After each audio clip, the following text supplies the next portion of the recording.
Okay, hello everybody.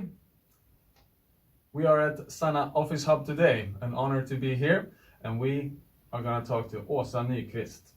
And today's subject is very important for everybody. No one can escape this one, and it's stress. So basically, you're extremely passionate about everything regarding stress and how to turn stress into a creative force and create a sustainable work life and life balance, etc.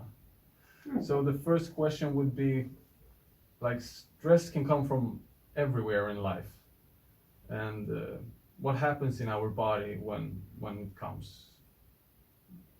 Why is it so effectful? Why does it provoke us and affect us so much to totally go crazy sometimes? Yeah, well, thank you for having me, and thank you for the question. So how does stress affect us? Well, it makes us go crazy, as you say.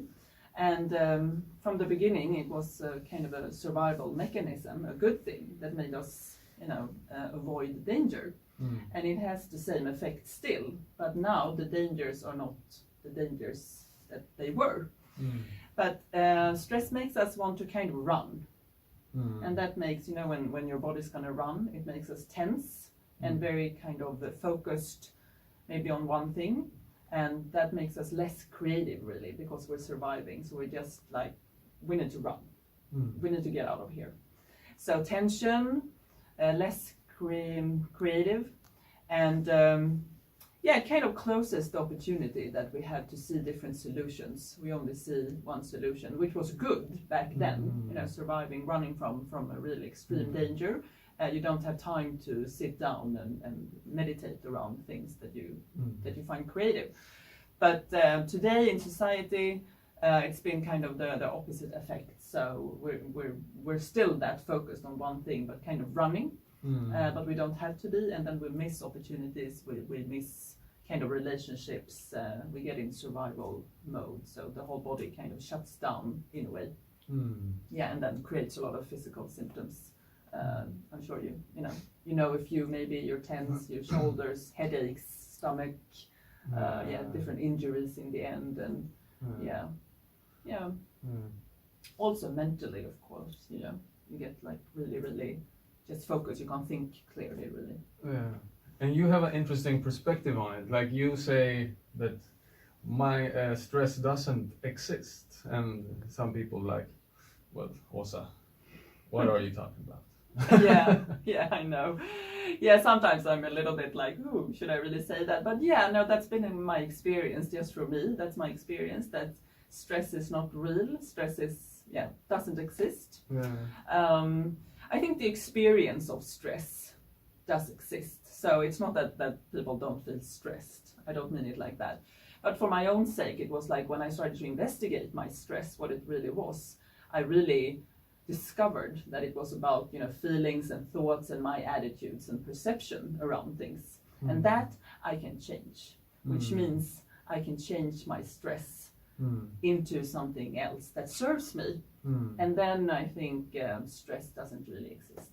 And I think also it's a good excuse to say you're stressed. Stress is a really good excuse to not actually take responsibility for your choices. Can you paint a little picture of from your life, just so we can get a little insight, so people can relate even more deeply? I guess where it started for me was very much at work, work life, and I felt really stressed. I had a lot to do. And I got home in the afternoons feeling kind of not satisfied, and like I had a lot to do next day too, and it was never ending. And I felt irritated. And now I'm in Stockholm, so it was like SL, the buses and tunnelbana and stuff, or people at work, they were talking too much or too fast or too slow, and they didn't do what I wanted them to do, and things didn't turn out the way I wanted it to turn out, and things didn't go my way, and blah, blah, blah. So I just discovered I had a lot of negativity, really. That's also another thing I wonder sometimes, is if stress is really negativity. Because I got the chance then to kind of start looking at that what actually was stressing me out. Did I have a lot to do, really? Or was I just really frustrated with other people? And I realized I was really frustrated with other people and the way they behaved, you know. And I had actually done my job and I was finished, but I was still in this kind of, you know, in that bus or that thing and that meeting and that place. And I just realized that it was my thoughts, really, who did it. And these other people had no idea that I was in this state. So very much my own thoughts made me stressed. I can relate in many ways, and it's like your mind is always trying to find something. Like if you have these big problems, okay, it's understandable that they will stress you, but when you handle them, some of the minor bullshit where you're just like, oh, now you can stress about this juicy little gem here, and it becomes like really messed up.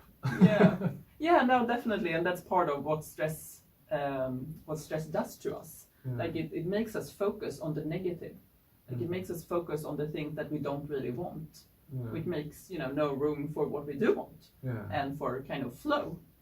And usually, you know, there are of course also real situations that are stressful. But again, the question is, maybe I was right in a way. Maybe people were talking too fast or too slow or whatever. But what can I do about that except changing myself and my attitude towards it? So I think stress is imaginary in many ways, and sometimes there are of course situations to deal with, but then again you can only deal with yourself, sort of. Like what they say sometimes when you're on an airplane, for example, put the mask on yourself first and then help the others. Like, so don't run around putting the masks on all the problems first. Put the mask on you and then continue. Kind of dig where you are, you know. Your own stress. I like that one. Okay, let's just cut in the film and then get back.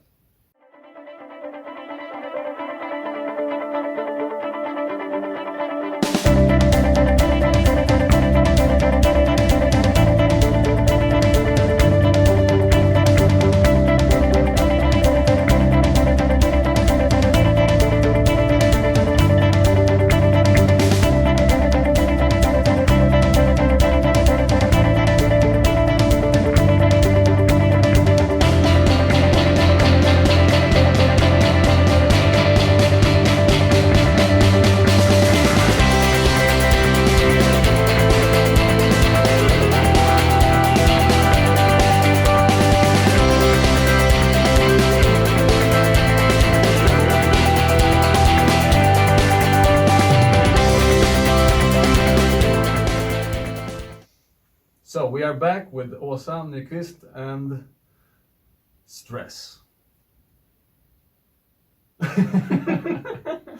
So in today's tigers. In today's society, we tend to make ourselves super busy, and stress seems almost like a trend, a lifestyle to thrive for. And what do you have to say about that? Where are we going? Is this gonna mess the whole society up, or is it maybe good? I don't know. Yeah, that's also a good question. It makes me laugh a bit, actually. I think this is really funny, so to say, and creative, because I think you could see stress as a trend in many ways. As I said, I think it's a way to not be responsible, really, about what you actually want to do and what's your purpose in life, or, you know, to kind of investigate that, who you are and what you really want to do.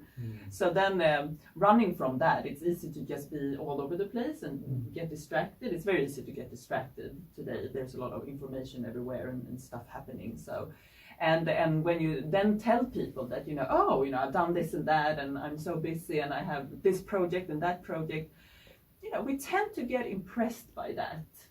Or maybe we think, oh, well, that's too much. But sometimes we get impressed and we think, oh, you know, this person has so much to do, and like we're really what do you say, like impressed, sort of. This must be a really important person who has so much to do. And the person then getting that kind of confirmation, and all people being like, oh, we're so impressed by you, will continue to do more or say that he's very busy, because it gives him a lot of confirmation. He becomes someone, a person.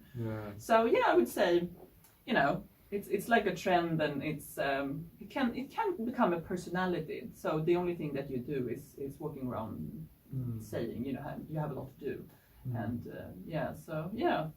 Yeah, it's interesting. I mean, I lived in very different ways. In one way that I was very, and in both ways I think I'm a very happy, grounded person. But so in one way I was very free and didn't have a lot to do like that, and I was still liking that lifestyle, and really could find joy in the small things and da da da da. And then now I'm a very busy person, but the thing with my business is people tend to say like, oh, that sounds so much. Whoa. Oh, but for me, most of the things I do is joyful for me. So they don't really create that stress for me. Of course, I have to fit them in somewhere, but when I do them, they're not stressful in that way. So and back to what you said there about not doing what you really want to do. Like you can make a stressful life with a lot of stuff that doesn't even make you happy, but you're so busy and life is happening. Yeah. But does it really satisfy you? Does it make you happy in the end of the day? Does it really make a true smile in your soul? And that's where people have to stand up and search, so they actually spend their life on something that's worth spending it on. Yeah, that's very interesting, because I don't think there's anything wrong in having a lot to do. But if you're kind of passionate about it, if you have it under control, if you manage it, I don't think, or my experience is that then you don't really feel like, oh my God, I have so much to do. It's more like, this is really interesting, and I'm just gonna get out and do it and kind of help or serve, or how to say it. So yeah, I think there's no wrong in having a lot to do. Just about management, I think. And again, how you feel afterwards. If it's kind of draining you, or if it's building you up, it's a difference. So what could be, or did you cover that, like some solutions for people right now in their lives to this society madness? The madness. I mean, for me, it starts with consciousness, becoming aware. That's my journey. So becoming aware, and that sounds simple, and it could be very hard, but it is simple in a way, but it's hard. And the way to do it, one solution could be, with mindfulness and breathing and meditation. And the simplest thing is actually just to become aware of your breathing. If you're breathing, of course you are, because you're alive. So otherwise, you wouldn't be. But so there's a simple question you can ask yourself: just, am I breathing right now? And yes, of course you are, but just kind of making your mind conscious. Because stress is also a very automatic response. We don't really have any control over it. It just happens from, again, way back with survival techniques. So that's in the brain. It just happens. You can't really go in there and not make it happen if there's a stressful situation. But just today, we don't really need to have that automatic response run us, because that will lead usually till until a kind of a bad cycle, vicious cycle thing. So the best thing is to break that automatic cycle by becoming aware. And one thing is to ask yourself, like, when you feel overwhelmed, am I breathing right now? And then you get out of it. And then, meditation techniques with kind of focusing on your breathing, because the breathing is always there. So just becoming aware of it, not kind of sitting down for an hour or becoming, breathing in the right way or anything. Just becoming aware helps. So, and then there's of course a lot of techniques you can use and ways you can work with it. But I think the first thing is just awareness. Awareness, because you can't make a change if you're not aware. And breathing in general has such major health effects. It's like, I think you can get cancer when your cells doesn't get enough air and everything. So if you're constantly under stress, you are basically suffocating your body. Yes. Yes, talking about the thing that it gets very narrow. You can almost feel that in your body when you're stressed. It's like you get this kind of narrow, small feeling, tight feeling. Yeah, Mm. yeah. We want to expand. Yeah. And could stress be an addiction like alcohol, cigarettes, drugs? And how can we break the pattern and start building and living a healthy life? Yeah, let's see. So first question there, if it could be like a drug, for me personally, I would say yes to that. I think stress is a drug that we kind of, the drug is the adrenaline and kind of the tension and the feeling in the body that makes us high, because again, survival, we need to get high to survive. But that could be a state that we get stuck in, and then we become addicted, because if you're not there, you feel it's boring. And we're really afraid of boredom. Like things have to happen all the time. Yeah. So actually maybe the natural state is to be where it's a bit boring, but we're so used to being all high and tense, so we think that is an unnatural state if nothing happens. So that something has happened there, that we're kind of off track a bit. And that's why I think it's an addiction. Also with kind of the whole image that we talked about around having a lot to do. If you are not in contact really with who you are, and you need confirmation from the outside all the time, whatever that is, then that kind of image of I'm very important, I have a lot to do, I'm always, ding, ding, ding, things are happening in that kind of more bad way. That could be part of the addiction too, that people confirm you with that, and then you lose yourself in that kind of identity. So yeah, it's like a very subtle addiction, I would say, because you're addicted to your own system, sort of your own body system. But yeah, if you look at what stress does to us, I would say, yeah, it's an addiction, because look at the health consequences and the relationship consequences and the kind of consequences everywhere. Yeah. Could it be something that we could do on a structural level at the workplace? Or I mean, you coach and you do seminars, workshops, and teach groups, and you help private people and in companies if they need. But so when you come to like a company, what's your approach to change the whole atmosphere there? Yeah, good question. And also the question you said before, just this thing, if there's like a solution, something we can do, and of course there's something we can do. Again, when I go to different companies and different groups, so I talk a bit about stress, or actually I talk about that stress doesn't exist, and I have a dialogue with the people if they believe me or not, and that could be different answers to that. And then usually we talk about stress and how people experience that, and what stress is and where it could come from. But then again, I usually go to the kind of most simple thing about awareness, and that it has to usually starts at an individual level, and you kind of start with yourself, because when a lot of people come together, we're all individuals, so everyone has to kind of contribute, I think, to the whole, so the group becomes a nice atmosphere group to be in. And yeah, it sounds simple, but like focusing on your breathing for 3 minutes every day, for example. We usually do some exercises also with the group, so you can practice like conscious communication and the breathing and kind of body scanning, and also some kind of exercises where you get to know your signals, your body signals, because sometimes at the workplace you get a task, an assignment to do, and you feel something, and that could be, oh my god, I can't do this, I get so stressed because it's just too much. Or it could also be, this is so exciting, I'm gonna do it so well, but the body doesn't know the difference, because it's the same thing. So if you get to know yourself and your signals, is this like a I'm engaged positive thing, or am I overwhelmed?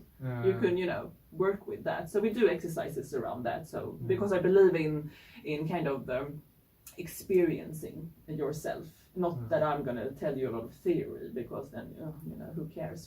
So you have to kind of experience the solutions yourself. But yeah, so a lot of awareness, and the best way to get aware is actually, the thing with the breathing. Focus on your breath. And 3 minutes a day, that's enough, they say. Maybe it's even less now, but when I Is started it a with special time in the day that's best, like, since we have now in Sweden? Sweden is built on coffee.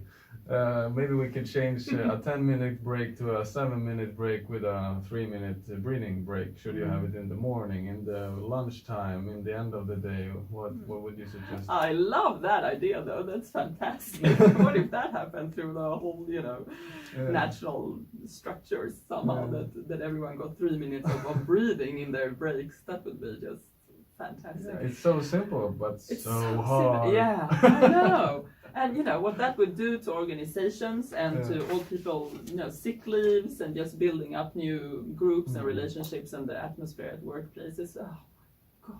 Yeah, I mean, if you get this stress at work and then you're like, oh, I need vacation. You don't even know how to have a vacation. You're still at work on your vacation probably. And that vacation doesn't give you any relief anyway, and then you get back to work with the same stress, still overwhelmed. Yeah. And if you don't address the problem, because I love this, I'm talking also because, from my own experience, I really want to stress that. So it's not that I don't think people are doing something stupid or anything, but I love the thing when work, and then you take a month off and go to Thailand or something. And then you get back and you just work, and you get a month off and you go, that's a kind of an addictive pattern that the solution, the problem has not been solved, because it's just talking about just doing, and then, I have now holidays, it's going to be so nice, but, that's kind of on-off behavior.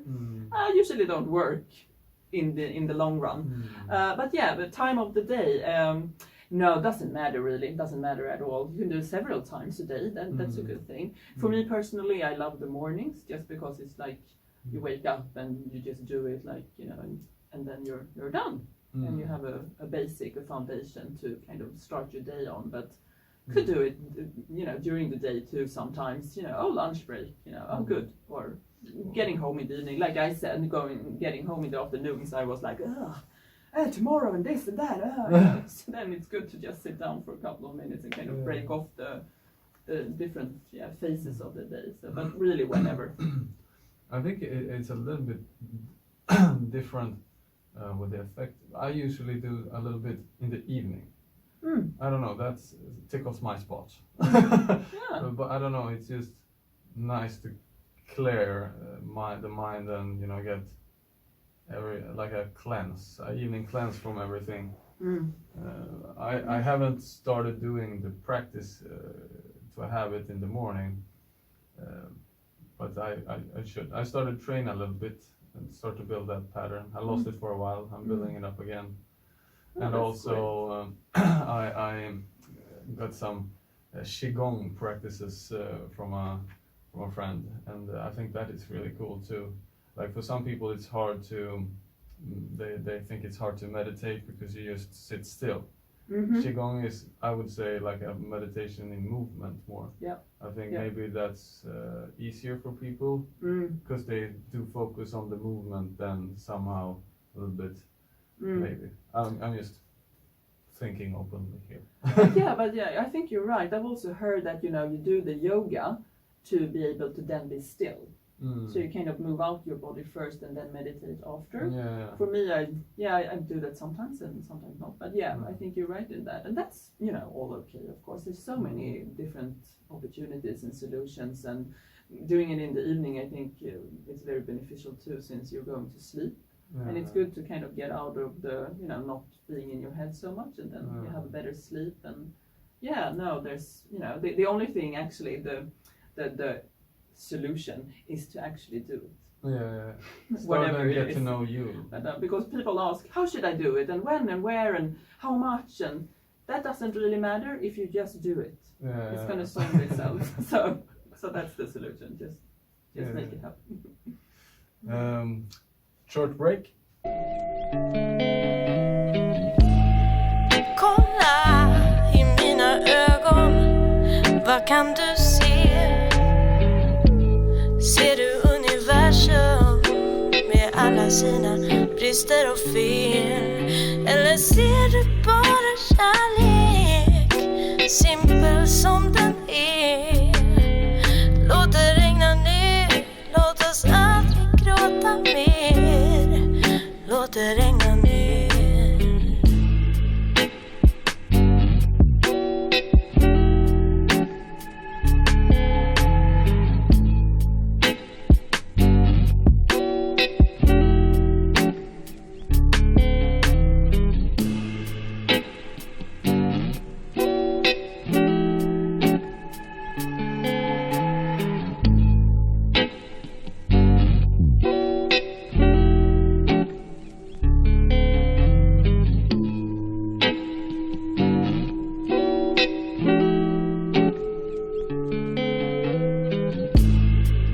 Kolla i mina ögon, vad kan du se? Ser du universum? So we're back with the stress with Åsa Nyquist. So we have covered an amazing interview, and I think people have got a lot of value here. And now we are here in Christmas time. Yes. Santa Claus is preparing his sled to go with his little dwarfs and his reindeers to the whole world to deliver packages. And Santa is no stressed because he is a good time manager. But a lot of people are gonna buy presents. It's gonna be a lot of people that's super stressed out there. And we have given them some tips. But when you're in the queue there, waiting in line, you're about to miss your bus. Okay, so you get conscious, you said. Start thinking. Get back into you. Take some breaths. Handle your mind and say, does it really matter if I miss this bus? Or what's the plan here in the Christmas stress? Yeah, you're kind of spot on already. I don't think I need to say anything about that. Yeah, I mean, no, get curious, I would say. Maybe there's another plan, miss the bus, Yeah, maybe have fun with it. That's awesome. Yeah, exactly. Experiment, have fun, be open-minded. Yeah. How important is it, that bus, maybe, you shouldn't be on that bus, or maybe you meet someone in the queue there, or, maybe you discover something else. So, yeah, I think that's also a very big part of it, like have a bit of fun and a little bit of a, how important is it? Like, trust life a little bit, that life might have like hidden away a little surprise for you, an old friend, a new acquaintance.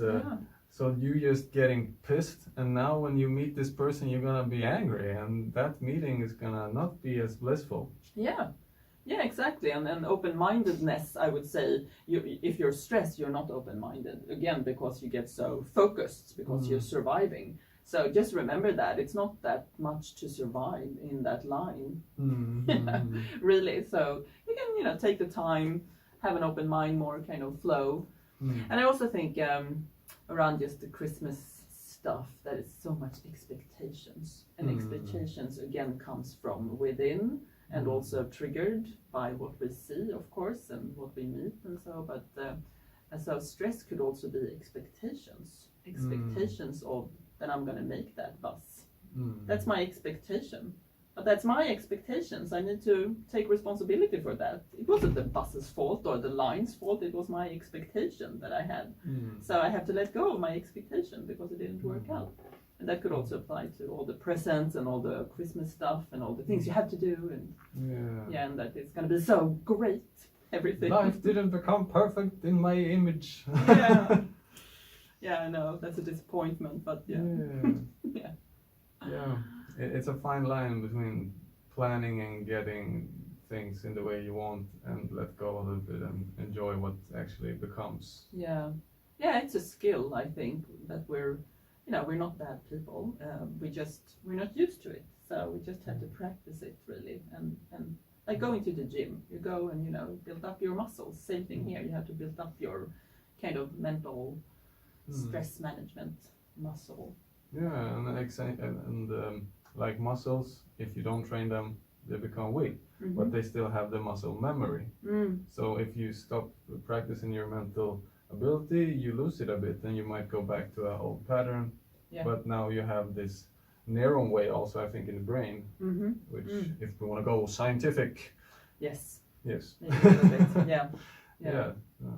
Yeah, and you can actually change those with the help of breathing, meditation, mindfulness. Yeah, that's kind of researched on. So yeah, there's definitely a possibility for that. It's just like, yeah, going to the gym, just exercise again and again and just training. And now, of course, people want to contact you and get their Christmas stress and work-life chaos into balance. And how do they contact you? Yeah, that would be great. So the easiest way, I think, is just to send me an email. So I'm on the emails. So I'll just tell you my email, and it's so not Åsa because of the Å, but asa, asa.nyquist, NYQUIST, asa.nyquist@hotmail.com. Super duper. Yeah. Well, should we have our last slogan? Don't stress, just enjoy and be blessed. Yeah, very good. On a rhyme, sort of. Yeah. Thank you a lot, Åsa. This has been amazing. Thank you, Max. Yeah, it's been very nice.